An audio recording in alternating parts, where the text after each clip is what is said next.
To say I grew up firmly rooted would be an understatement. My mother still lives in the brick split-level ranch house that she and my father built in 1960 in Covington, Georgia. Also the birthplace of my grandparents and great-grandparents. My father's name, Charlie James Tinsley, is engraved on the cornerstone of the Methodist Church where I grew up, as he was chairman of the Board of Trustees when the sanctuary was built. And for years, the C.J. Tinsley Good Samaritan Award has been presented in his memory of service to a Newton County High School senior who has demonstrated exceptional commitment to the community. The first year that my community organized a MLK scholarship in conjunction with Oxford College of Emory University, I was selected to be the first recipient. No pressure, of course. So I never had to wonder about where I come from because it's always been right there in front of me.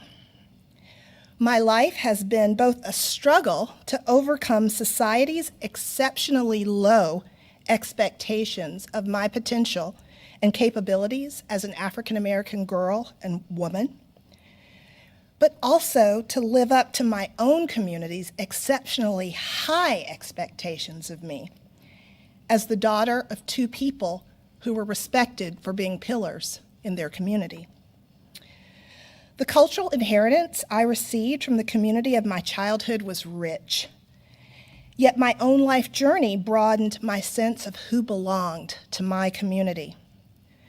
Rooted in my insatiable childhood appetite for books and ideas, my curiosity about my fellow human beings, my realization over time that there are many right ways to live, my college years at Emory studying everything from world literature to women's studies to social justice, from friends, writers, artists, activists.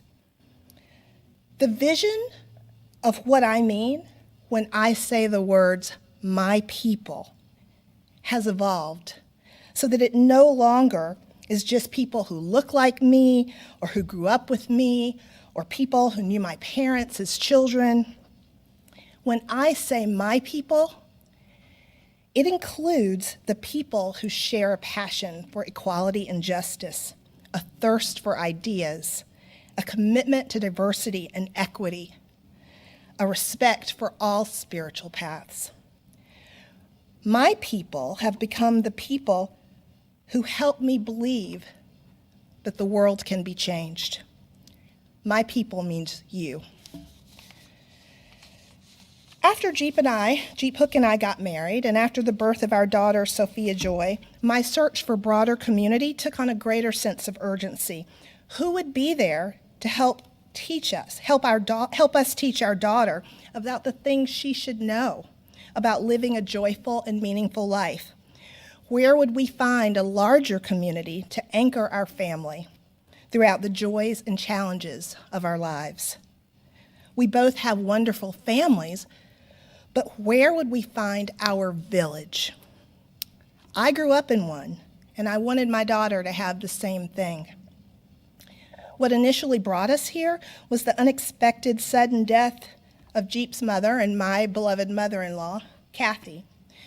Our profound sense of loss reawakened the ache for community and connection, and we came to UCA the very first Sunday after we returned from Kathy's funeral in England. Walking up the front steps, we realized that we had found our new village.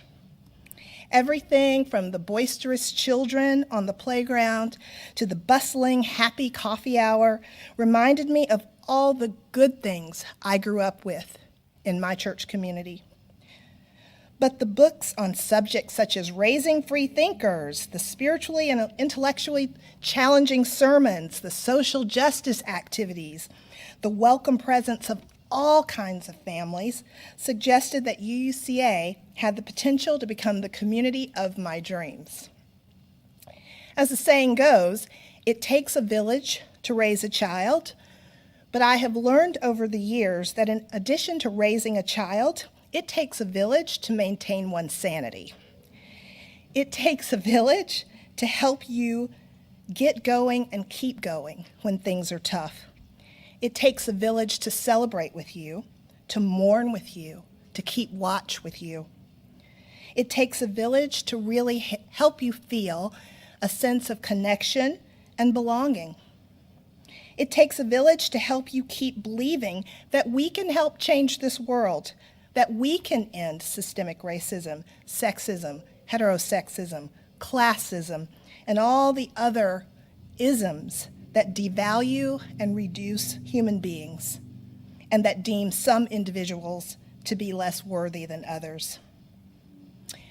If you are anything like me, and because you're human, I know that you are, you lose hope daily. Your hope, my hope, our hope is a precious and limited resource that has to be constantly renewed. We need our booster shots of hope way more frequently than we even need our flu shots. And this place, UCA, my village, my connection to you, is an essential part of what keeps my hope alive.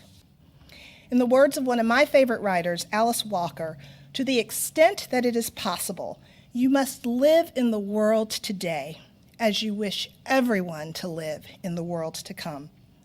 That can be your contribution. Otherwise, the world you want will never be formed. Why? Because you are waiting for others to do what you are not doing, and they are waiting for you, and so on. And the planet goes from bad to worse. Well, here at UCA, we've taken those words to heart. We are not sitting here waiting for the planet to go from bad to worse. Here in our village, we are trying to live in the world today as we wish everyone to live in the world to come. Here in our village, we have vowed to one another to build a new way together.